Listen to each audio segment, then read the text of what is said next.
Bienvenidos a T Digital. Ya iniciamos con una hora más de información de tecnología. Gracias por ser parte de nuestros amigos.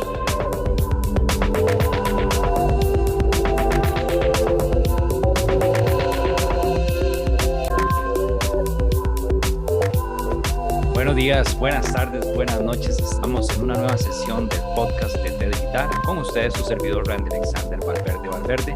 Hoy tenemos el gusto y el agrado de estar con María Aguilera, quien es venezolana, ingeniera en sistemas, con 15 años de experiencia en la industria de tecnología.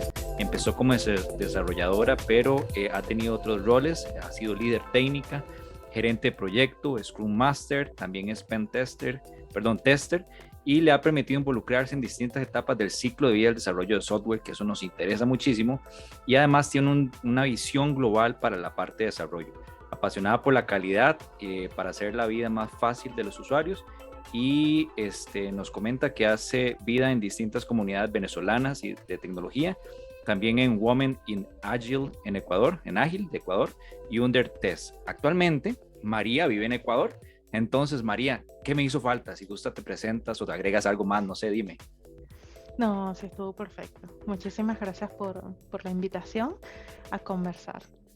Muy bien, bienvenida nuevamente. Mira, te comento, T Digital es un proyecto donde tratamos de disminuir brechas digitales, y en esta cuarta temporada hicimos un recorrido, o estamos haciendo un recorrido por toda Latinoamérica. Ya hablamos con un colega de Venezuela que nos contó lo difícil que es allá en el tema de trabajo y el emprender. Ya hablamos con Panamá, Paraguay, Argentina, todo Centroamérica, y ahora vos que estás en Ecuador, vamos a aprovechar esa oportunidad. Entonces, nuevamente, gracias. Muchas gracias. Muy bien. María, las preguntas claves, porque también quisiera que hablemos de esa profesión, de esa expertise que tienes en Ágil, pero antes, Ecuador, ¿cómo está el tema de la conectividad allá con los servicios de Internet? ¿Qué tal la calidad de la red? ¿Qué nos puedes contar? Sí, bueno, por ejemplo, si lo comparo con Venezuela, es un súper Internet. Igual, por ejemplo, tengo algunos compañeros de trabajo que están en Colombia, en Medellín, y ellos también tienen quejas constantes de la calidad del Internet. Y yo digo, bueno, por lo menos aquí en Ecuador hay un Internet bastante bueno, ¿sí? Si lo comparamos con otras. Ahora, respecto al acceso al Internet, sí, la historia es un poquito distinta dependiendo de las ciudades. Yo noto cosas, por ejemplo, que no sé si sucedan en otros lugares, ¿no? Pero, por ejemplo, aquí hay lugares públicos donde tienes acceso a Internet. Entonces es bastante común que veas a la gente en determinadas plazas o determinados parques con sus laptops, sus celulares, estudiando, aprovechando ese acceso gratuito que hay en muchísimos puntos de distintas ciudades. Eso a mí me parece súper positivo. También hay una cosa que me gusta mucho de aquí de Ecuador, cuando empezó todo este tema del COVID y mandaron a todo el mundo a la casa. Okay. El gobierno implementó como unos planes especiales de Internet para que los niños tengan acceso al Internet. Un plan que cuesta casi $5 al mes. O sea, me parece que es bastante accesible, que es súper bueno para la educación. Y sí, son cosas que, por ejemplo, he visto que no suceden en otras partes, por lo menos de Latinoamérica, y esas cosas me parecen súper positivas en Ecuador.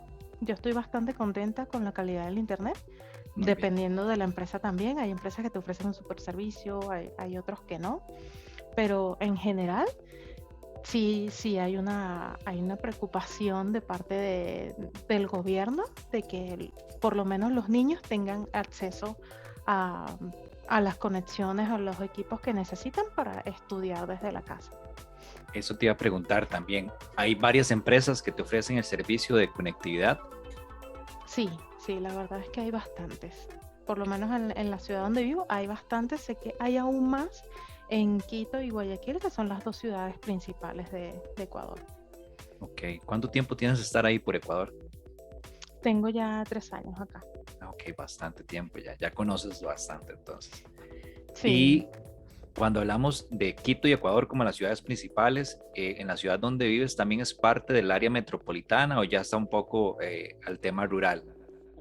Vivo en Cuenca, es la tercera ciudad del país. Ok, No es un área rural, pero, ¿sabes? Me gusta mucho más la tranquilidad de una ciudad más pequeña, que no es el tráfico de la capital. De verdad, yo estoy súper, súper feliz aquí en Cuenca. muy bien. Ahora bien, una siguiente pregunta. Para el acceso a las tecnologías, ¿a qué me refiero? Normalmente, por ejemplo, acá en Costa Rica, si vas y pides un servicio de celular, te ofrecen conexión a Internet, que sería como un respaldo, por así decirlo, y te dan el teléfono por un módico precio, ¿verdad? Un teléfono, el último que yo saqué fue quizás un iPhone 11, ¿verdad? Pero ya hay teléfonos nuevos. Entonces, ¿qué tan caro es si te lo dan? Y después, si conoces de proveedores para comprar equipos nuevos de cómputos, si consideras que son caros o son accesibles o sale más barato ir a comprarlo afuera. Sí, por ejemplo, durante un tiempo sí consideré que era más barato comprar afuera. Ok. Por ejemplo, aquí en Ecuador considero que son bastante altos los impuestos de importación Ah, y hace un año eliminaron una gran parte de los impuestos para estos equipos electrónicos, celulares, eh, pero digamos celulares más tipo phablet, tablets, que son instrumentos de estudio y para laptops. Entonces eso hizo que bajara un poco el precio. Pero en general a mí sí me parece costoso acá por este tema de impuestos. Entonces digamos que hasta 2020 sí era preferible comprar afuera, aún asumiendo los impuestos y todo, que comprar aquí. Por supuesto, también por este tema de pandemia y que el gobierno tomó distintas políticas para apoyar a la gente, apoyar a los estudiantes en esa transición hacia el trabajo en la casa y el estudio en la casa, ¿sabes? La gente necesita computadoras, los niños necesitan tablets. Entonces sí flexibilizaron un poco esto de... También sucede lo que comentas de los celulares, que puedes ir a una operadora como Claro, Movistar, y haces un contrato y quedas pagando en cuotas claro. y es más accesible para la gente, eso sí. Muy bien. Javier, María, cuéntanos un poquito, bueno, primero, la profesión, supongo que la sacaste en Venezuela, ahí te graduaste. Me han dicho que Venezuela tiene muy buenas universidades, pero ¿qué conoces de la educación superior ahí en Ecuador? Si hay buenas universidades, si has tenido colegas que están orgullosos de haberse graduado ahí o qué sabes.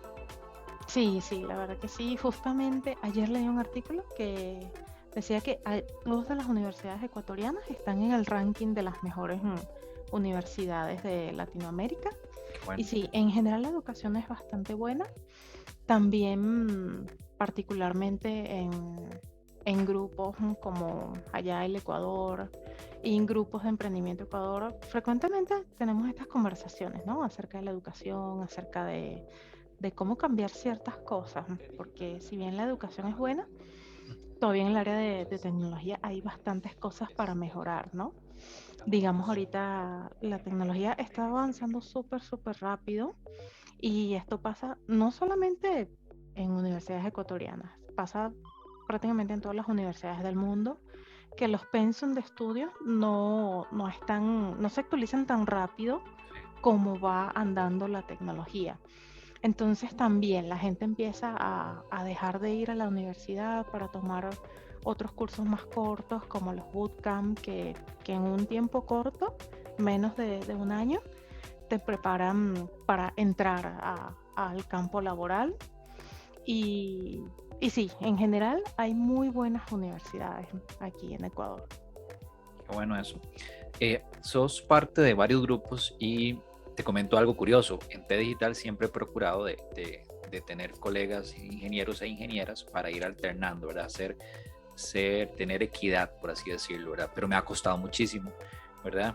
Ahora bien, vos que sos parte de esos grupos y que lideras algunos grupos, ¿qué tanta es la brecha de género que puedes ver? No sé si en tu país o igual en Ecuador, ¿qué tanta brecha de género se ve? Sí, por lo menos aquí en Ecuador, digamos que sí hay una brecha bastante alta entre hombres y mujeres, que se nota en primer lugar en temas salariales. sea, encuentras una empresa donde hay un hombre y una mujer ocupando el mismo puesto de trabajo y la mujer gana mucho menos. También hay situaciones de machismo y eso también no sucede solamente en Ecuador, sino en toda Latinoamérica. Y entonces vemos muchísimas situaciones como que la mujer se queda en la casa cuidando a los niños, aun cuando tienes estudios, tienes una profesión. Entonces llega un determinado momento en que tomas la decisión de quedarte en casa, al cuidado de la casa, al cuidado de los niños, mientras es el hombre el que sale a trabajar, es el proveedor. Y eso también, o sea, eso también crea una brecha importante en cuanto al acceso de las mujeres a muchísimos puestos de trabajo, inclusive a educación, a que puedas aspirar a, a un cargo alto dentro de una empresa. Y como te digo, o sea, es una realidad que no pasa solamente en Ecuador. En todos los países de América Latina lo vemos en mayor o menor medida, pero igual lo vemos en otros lugares. Claro. Y esos grupos en los cuales participas, ¿qué mencionan las chicas? ¿Cómo podríamos nosotros contribuir a que esas brechas se disminuyan? ¿Cuál sería nuestro papel o nuestra tarea? Sí, bueno, en primer lugar, lo que estamos intentando específicamente desde Allá del Ecuador y Women in Allá del Ecuador es, en primer lugar, captar a todas esas mujeres que están en el área de tecnología o en el área de agilidad, intentar entre nosotras mismas ayudarnos a crecer.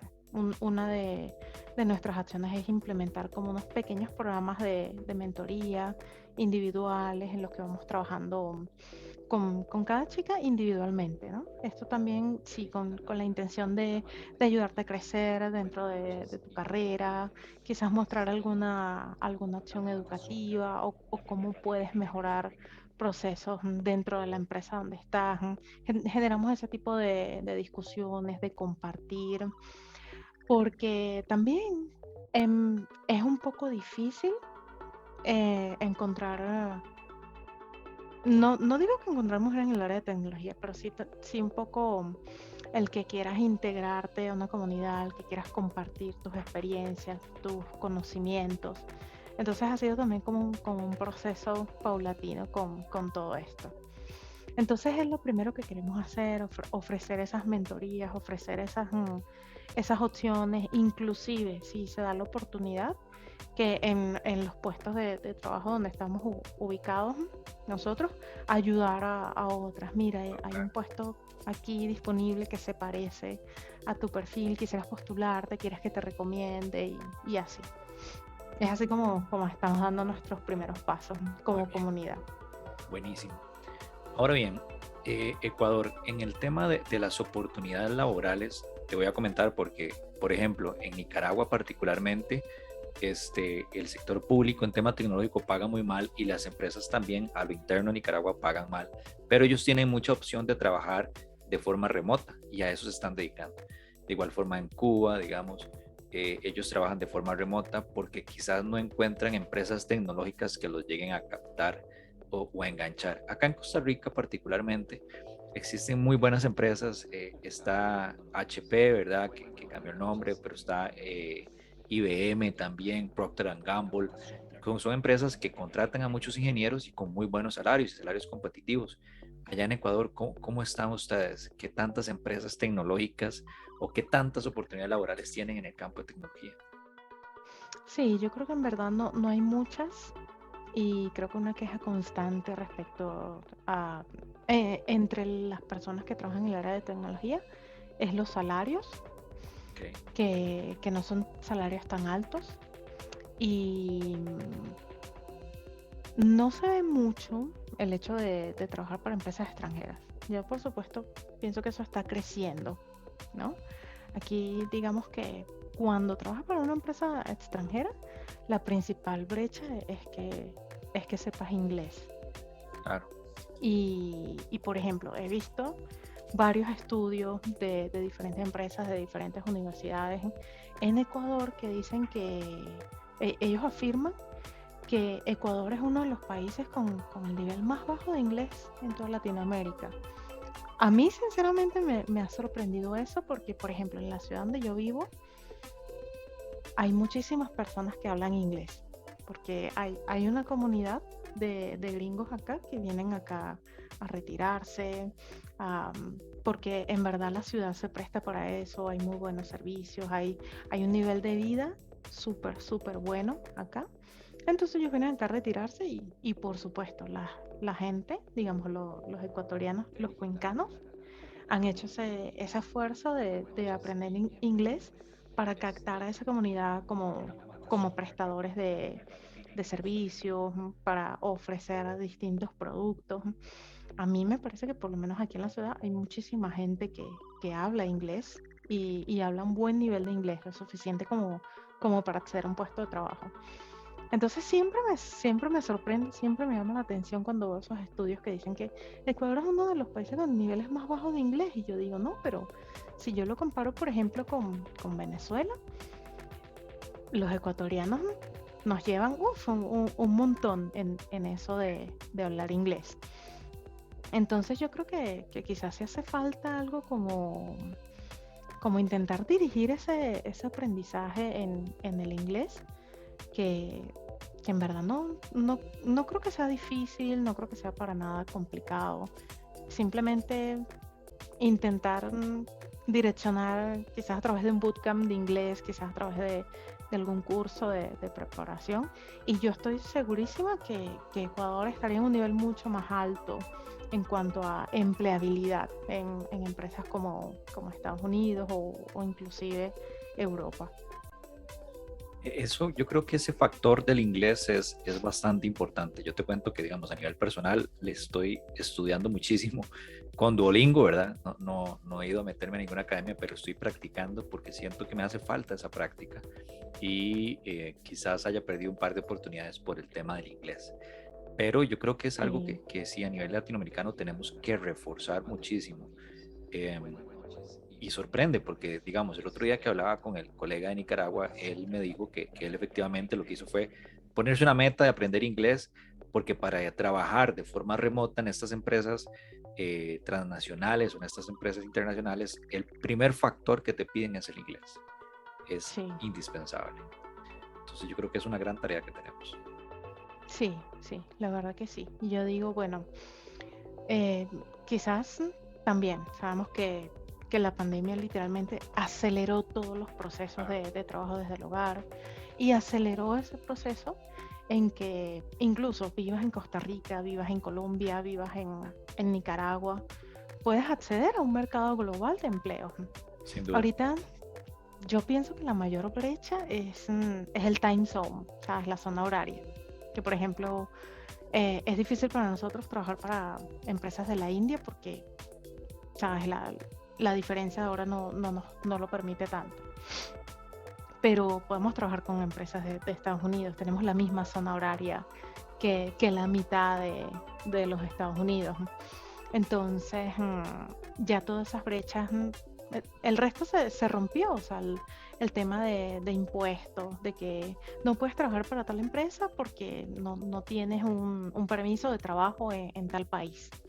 Entonces, vale la pena. Yo digo, hace unos 4 años, si tú sabías inglés, estabas por encima, o sea, estabas en ventaja frente a muchos otros profesionales de tu misma área.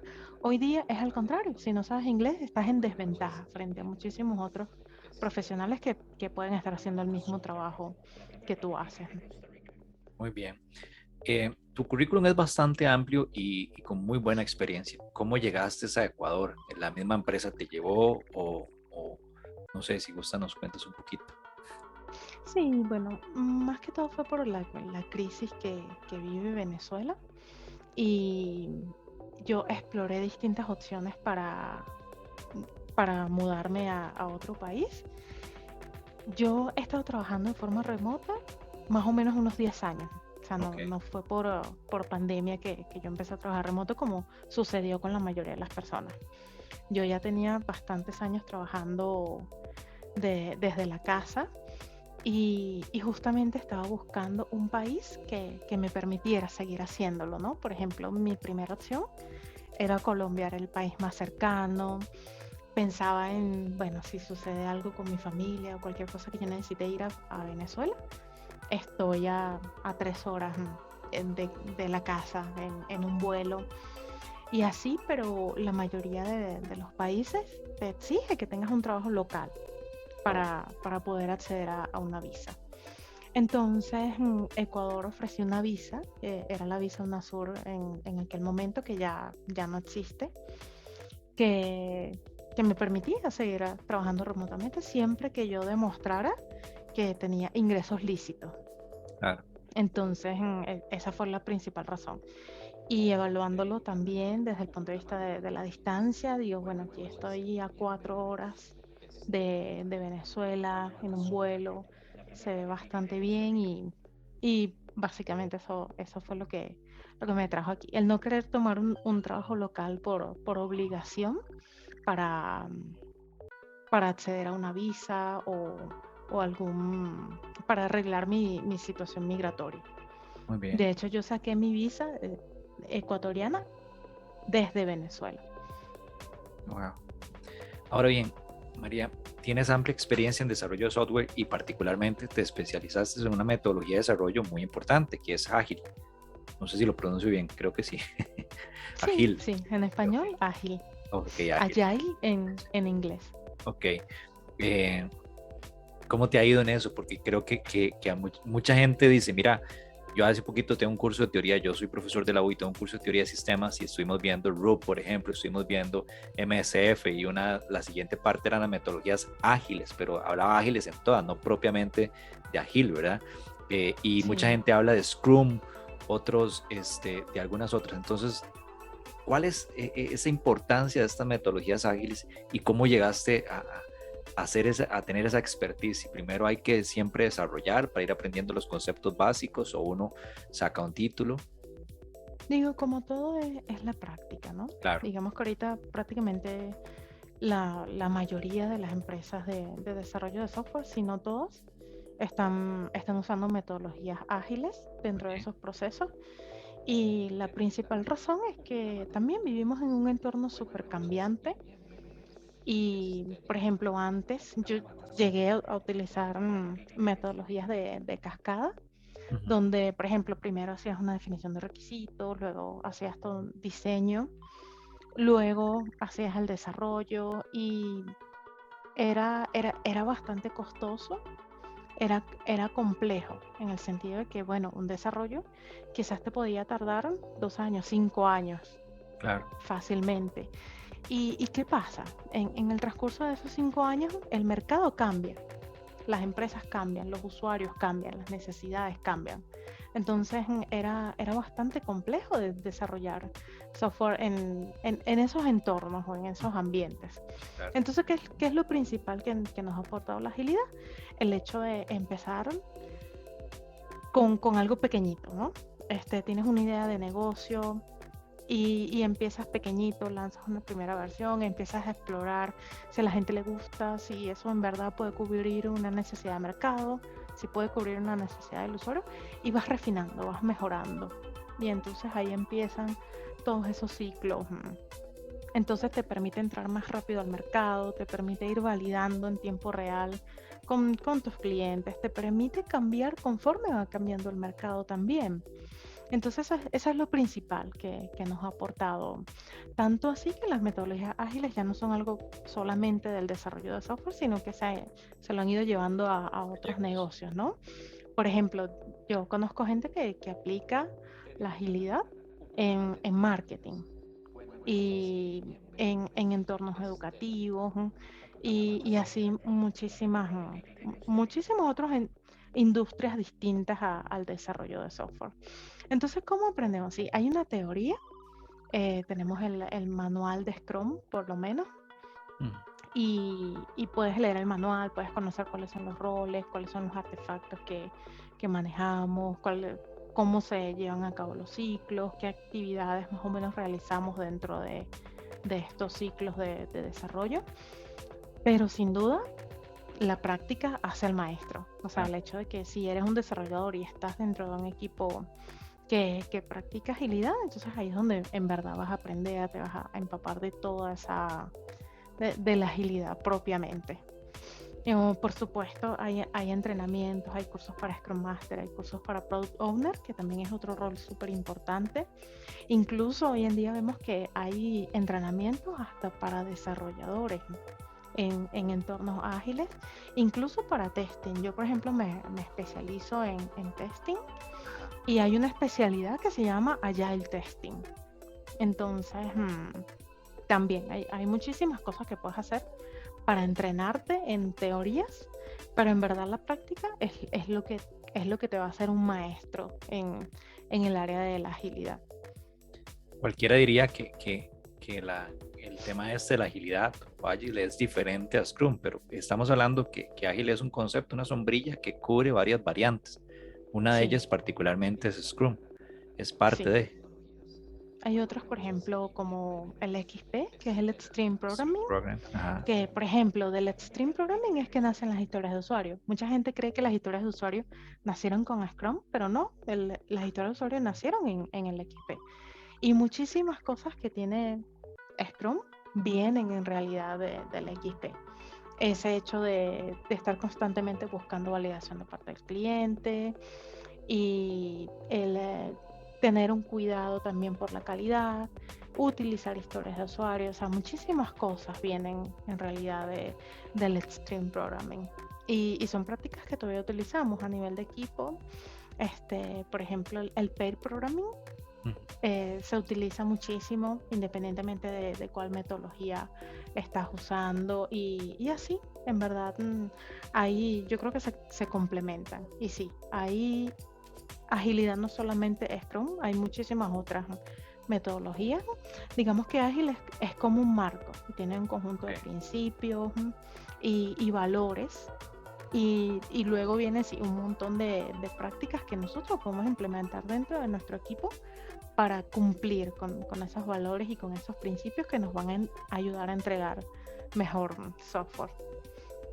Aprovechando tu experiencia, el otro día cuando estábamos discutiendo sobre la diferencia entre las metodologías tradicionales y las metodologías ágiles, los alumnos enfatizaban que para ellos la gran diferencia es que no se requiere tanta documentación para la metodología ágil, ¿verdad? Porque las metodologías tradicionales, casi en todos los hitos que uno iba realizando, en todas las etapas, tenía que documentar mucho lo que el usuario iba pidiendo Sí. y se gastaba mucho tiempo en eso. Y lo que pasa es que también eso viene dado porque, como comentaba hace un momento, o sea, hay etapas Ujú. claramente definidas que no se solapan ni nada. Entonces primero haces un levantamiento de requisitos y luego cuando pasabas a la etapa de diseño necesitabas todo eso, toda esa documentación y literalmente quedaba escrita en piedra. O sea, todo lo que hacías en tu etapa de diseño lo tomabas de lo que estaba escrito en la etapa de definición de requerimientos, de estudio del negocio. Entonces luego cuando pasas al área de desarrollo, por supuesto que el desarrollador se basaba en esos documentos de diseño, ¿sí? No te podías salir de allí. Entonces por eso es que en las metodologías cascadas era extremadamente importante la documentación y era documentación técnica, o sea, era que por ejemplo en la etapa de diseño tú diseñabas todos los diagramas entidad de relación, diseñabas algo que se llamaba diccionario de datos. Yo tengo muchísimos años que no veo un diccionario de datos. Ese fue el Que en tema ese que vi el diccionario de martes. datos tú escribías cada campo que ibas a poner en cada tabla de la base de datos con su definición, con cuál era el tipo de dato, cuál era la longitud. Y de verdad yo tengo años, muchos años que no veo un diccionario de datos en papel ni en nada. Entonces era eso, ¿no? Y generabas todos esos documentos, documentabas los procesos, los estados, documentabas absolutamente todo y eso quedaba firmado, sellado por el cliente y por todas las partes que estaban involucradas en el proyecto. Entonces, ¿qué pasa? Cuando pasamos a agilidad, sí, digamos que hay muchísima gente que prefiere no documentar. Hay gente que dice, no, yo no voy a documentar porque yo no voy a invertir tiempo en eso, porque este negocio cambia muy rápido y entonces la documentación queda obsoleta en un mes o en 2 meses. Pero eso no significa que no documentemos. En verdad, todavía en metodologías ágiles nosotros seguimos documentando. Por ejemplo, tú quieres desarrollar una funcionalidad nueva y lo primero que yo hago es decir, bueno, esto es una funcionalidad nueva, vamos a hacer un documento en Notion, en Google Drive, en donde sea, lo que sea que utilicemos para documentar. Y bueno, aquí vamos a empezar a escribir todo lo que vamos encontrando, todo lo que vamos descubriendo acerca de esta nueva funcionalidad. Puede que entrevistemos usuarios, entrevistamos personas de la empresa, clientes, y vamos anotando todo lo que vamos encontrando, todo lo que sacamos de entrevistas. Hacemos un estudio técnico, por ejemplo, si hay algo que no sabes cómo hacer desde el punto de vista técnico, tú dices, bueno, vamos a evaluar alternativas, ¿ok? Y no puedes evaluar alternativas si no las documentas. O sea, digo, vamos a estudiar la herramienta A, la herramienta B y la herramienta C, y vamos a escribir, vamos a documentar qué fue lo que encontramos en cada herramienta, cómo pensamos nosotros que esa herramienta se adapta mejor a la funcionalidad nueva que queremos lograr, y cuáles son los contras de cada una. Entonces, digamos que el concepto de documentación como que cambia un poquito, ¿no? Pero aún así es importante la documentación, especialmente en esas personas o en esos equipos que te dicen, no, pero es que yo no documento porque aquí vamos avanzando muy rápido. Generalmente son las startups que tienen un montón de programadores, tienen un montón de testers y casi que cada semana va entrando una persona nueva al equipo. Entonces, esa documentación te sirve para que esas personas que están llegando nuevas al equipo se adapten lo más rápido posible, porque pueden empezar a entender cómo funciona el negocio, qué es lo que hacemos, cómo lo hacemos. Entonces sí, digamos que el concepto de documentación cambia porque ya no es como antes, que la teníamos que escribir en piedra porque eso que escribíamos es lo que el desarrollador iba a programar. Y luego, cuando llegaban las etapas de prueba o implementación, igual, íbamos a comparar o a validar contra esa documentación que había surgido en la etapa de diseño. Entonces sí es digamos que cambia mucho el concepto de documentación. No significa que no documentemos, pero ya no se hace de la misma manera que se hacía con Cascada. Hay dos detalles curiosos porque particularmente esta semana en el curso me tocó ver el diccionario de datos y vos me acabas de mencionar que efectivamente yo soy auditor, entonces yo me ajusto a lo que me dice el programa, entonces no le voy a echar la culpa al programa de estudio, pero bien lo mencionaste al principio, ¿verdad? Tenemos un currículum y ese currículum cuesta que se actualice, ¿verdad? Y yo tengo que ver el tema de diccionario de datos y la teoría dice que el diccionario de datos es esencial para saber cuál es la cantidad de datos que va a manejar entre cada una de las interfaces y demás, ¿verdad? Entonces, ahora que ya no tenemos eso, o que ya dices que tienes tiempo de no verlo, entonces podrías decir, bueno, no era tan necesario, pero siempre hay que tener el concepto ahí pendiente, porque Sí, algo se sí. aprendía, ¿verdad? Y Y yo creo después, que uno tiene que tener una base, o sea, claro, una base digamos, nuestra propia base de conocimiento. claro. Es como entender en verdad qué es lo que hay detrás del desarrollo de software. Ujú. Y el otro es que hace poquito vi un meme, de esos memes tecnológicos que decía, hice todas mis pruebas y mi software no tuvo ningún problema, ¿verdad? Entonces había una respuesta, bueno, es que quizás los casos de prueba no eran los adecuados para ese tipo de software, que es un concepto muy importante para mí y una de las etapas Sí, más críticas, la etapa de pruebas. sí, digamos que ahorita, por ejemplo, eso también ha cambiado mucho, ¿no? Con las metodologías de cascada, no existían en aquel momento todavía las pruebas unitarias, ni las pruebas de integración, Ujú. y habían digamos, unas pruebas de interfaz de usuario que hacías ya con el cliente cuando entregabas el software. Pero esa era ya la etapa final, cuando se supone que ya el desarrollo estaba cerrado, cuando el que está encargado de ese software dice, no, ya esto está listo para entregar. Y entonces en ese momento es que llegaban las pruebas. Ahora no, ahora tenemos, por ejemplo, el TDD, que es el Test Driven Development, donde los desarrolladores primero hacen el test antes de construir la funcionalidad. Entonces, diseñas 4 o 5 casos de test, todos fallan al inicio y a medida que vas programando, entonces es que vas resolviendo cada caso, digamos que cada test va pasando a medida que vas incrementando todo el desarrollo del software. Y hay pruebas inclusive automatizadas, hay toda una cantidad de pruebas. Ahorita tenemos algo que se llama la pirámide de pruebas, donde tienes pruebas unitarias, pruebas de integración, tienes pruebas de interfaz de usuario, pruebas funcionales, pruebas no funcionales, y así. O sea, es un mundo increíble el testing. Y eso siempre separándolo en aquellos conceptos de pruebas de caja blanca y caja negra, ¿verdad? Cuando Sí, hablamos unitarias, todavía existen esas pruebas de caja negra y caja blanca. Bajo tu experiencia, y que dicha que aprovechamos el podcast para eso, en la parte ágil de desarrollo de software, en la parte ágil que vos tenés bastante experiencia, ¿cuál es la parte más crítica? ¿Cuál es la etapa más crítica a la que hay que prestarle especial atención? Yo creo que como un todo en agilidad, hay muchos puntos importantes. Podría decir que para mí el más importante es la etapa de definición de los requerimientos, porque es la etapa más crucial en la que se supone que nosotros tenemos la tarea de descubrir qué es lo que el usuario necesita, ¿sí? A veces llega el usuario con algo en su mente, a veces el usuario también piensa que tiene la solución en la mente, o sea, él llega a ti con que, mira, yo tengo este problema, hazme tal cosa, o sea, él piensa que ya tiene la solución. Va a ser muy fácil. Exacto.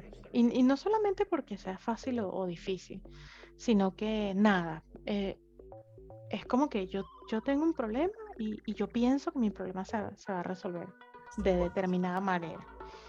Sí, entonces digamos que ahí entre todos participamos en evaluar cuál es el problema, evaluar cuáles pueden ser las posibles soluciones, porque puede haber muchísimas soluciones a un mismo problema. Y esa es la parte fundamental, porque si no, puede que nosotros llevemos un proceso ágil perfecto, pero puede ser que al final entreguemos algo que no era lo que el usuario quería, o sea, que no era la solución al problema que tenía el usuario. Entonces perdemos esfuerzo, perdemos tiempo, perdemos muchísimas cosas en ese camino.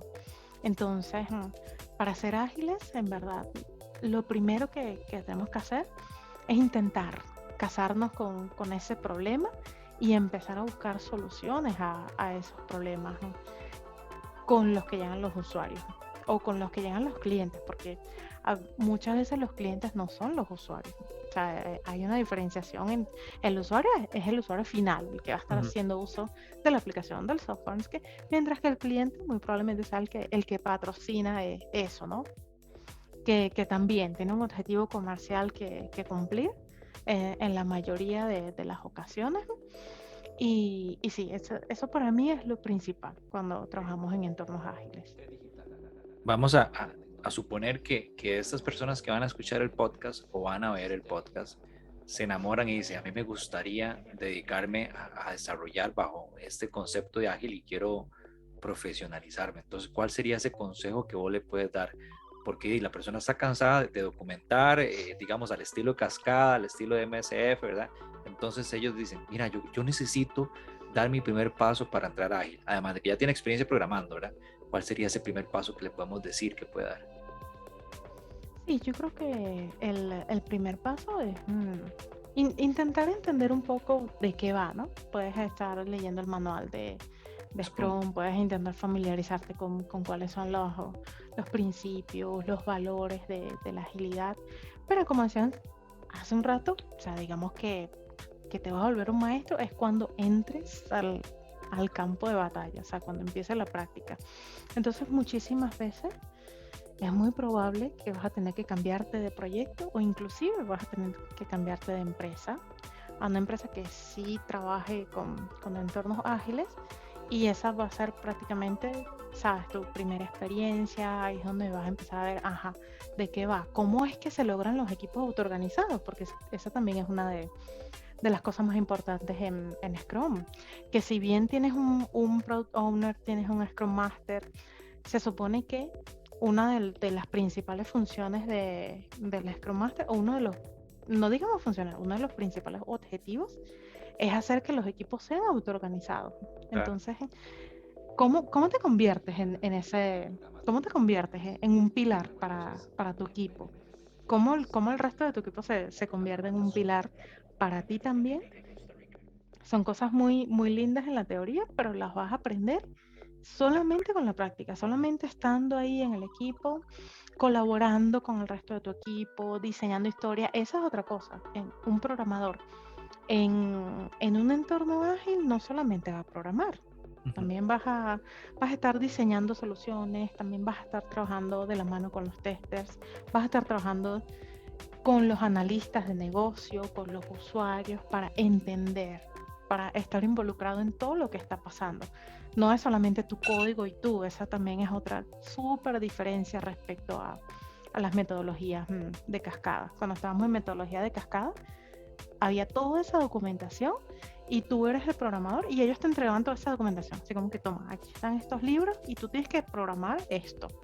Sí, vaya a comer. Y era solamente la computadora y tú. Ahora no. Ahora obviamente tienes que estar en constante interacción con todo tu equipo, con toda la empresa prácticamente, incluso con los usuarios, para poder lograr ese objetivo. Entonces sí, mi recomendación es, mira, si eres un programador que estás desarrollando todavía en cascada y quieres dar ese salto, no tengas miedo de cambiar de proyecto, no tengas miedo de cambiar de empresa, porque muy probablemente va a ser necesario para poder lograr ese objetivo. Para ir cerrando, María, Ecuador como país de oportunidades, como país en el ámbito tecnológico, ¿cuáles serían tus conclusiones? ¿Cómo lo calificarías? ¿Qué crees que sea quizás algo que le haga falta, digamos? Sí, yo creo que en primer lugar, yo creo que le hace falta un bootcamp. Sí, porque es también otra realidad, ¿no? Yo veo que, por ejemplo, hay muchísimos bootcamps en Chile, hay otros tantos en Colombia, otros tantos en México.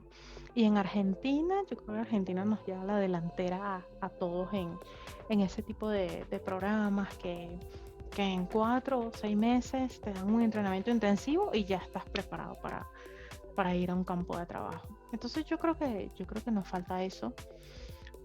También porque es un país donde hay bastante pobreza, donde no todo el mundo tiene acceso a una computadora.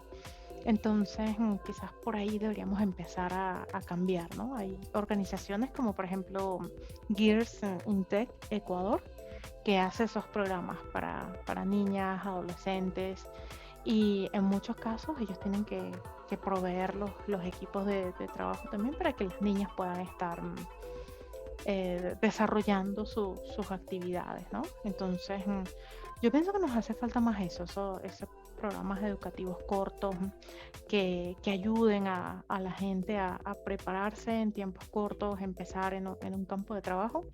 Y creo que ya luego las cosas fluyen solas, ¿no? Por lo menos en el área de tecnología, nosotros nunca estamos paralizados. O sea, nosotros nunca decimos, ay, bueno, ya aprendí JavaScript, ya no me hace falta más nada en la vida, sino que hasta el mismo JavaScript va avanzando, van saliendo frameworks nuevos, uno tiene que actualizarse en todo lo que está pasando.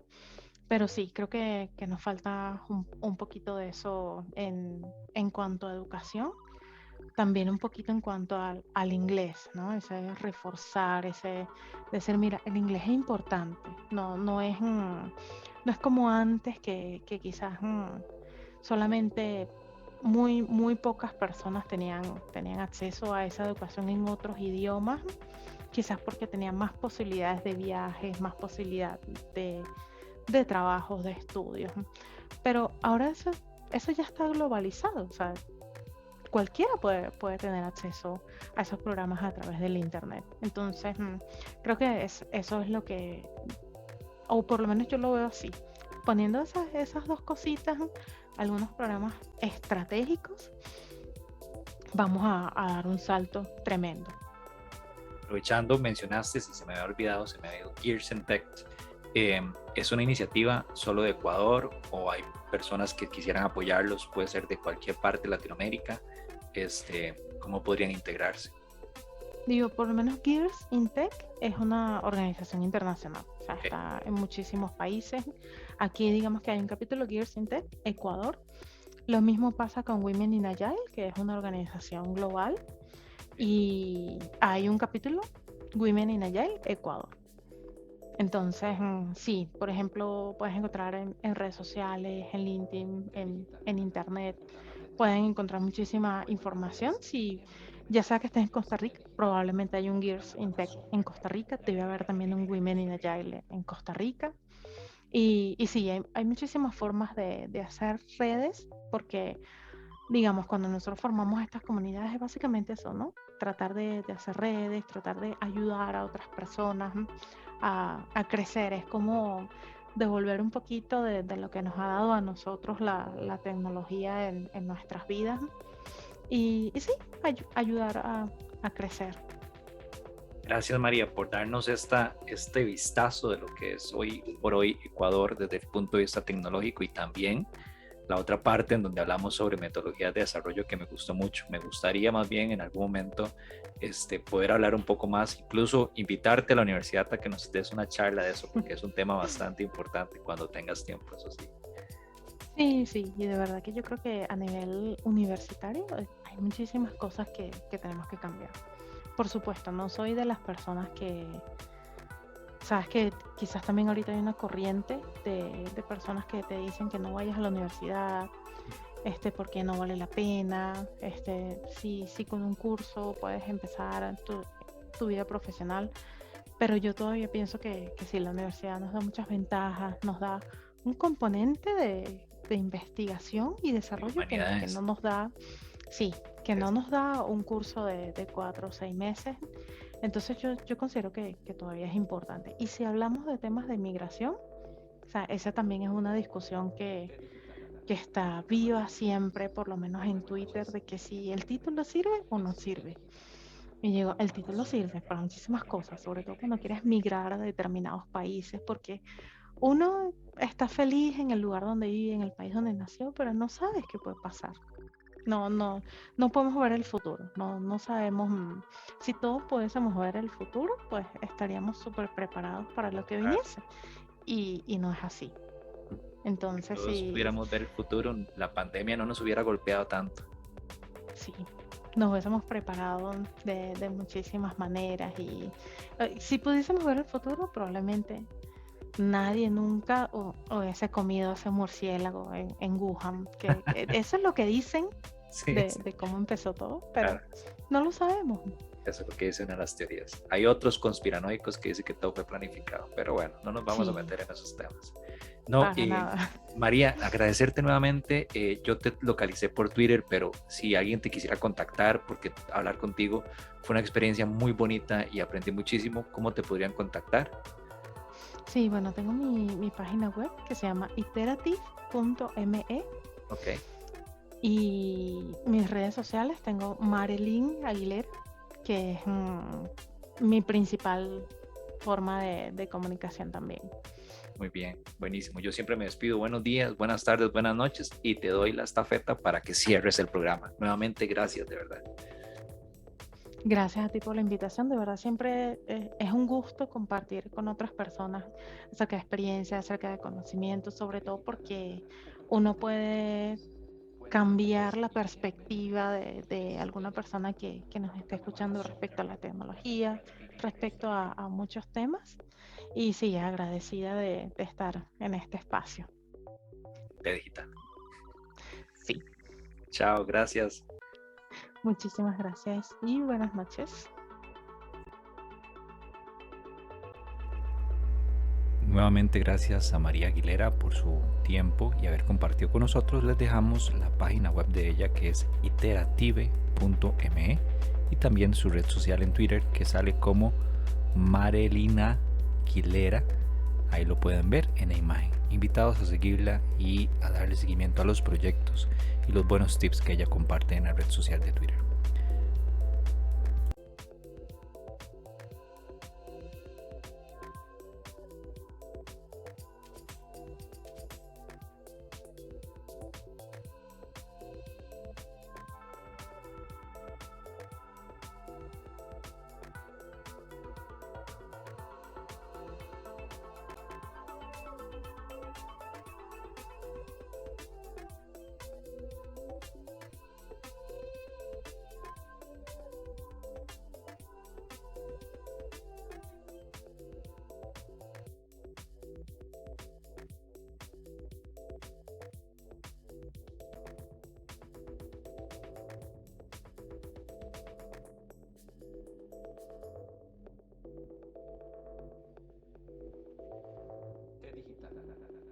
temas de tecnologías.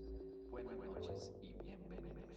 Este Digital, un programa de Soundtrack Radio, la primera radio digital de Costa Rica.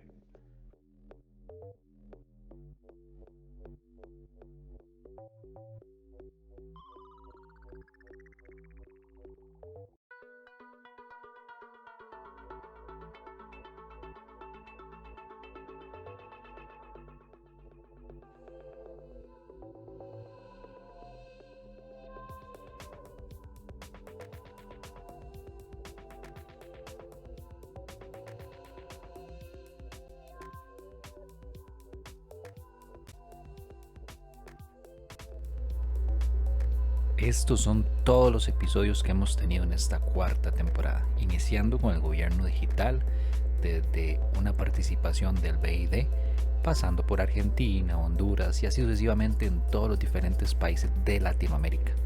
Invitados a compartir, a comentar y a seguir nuestro canal. Recuerden que también nos pueden localizar en las redes sociales como Randy Valverde V en Instagram y como Randy Valverde en Twitter. Un gran abrazo. Por favor, cuídense y como siempre, les deseamos salud, fuerza y unión.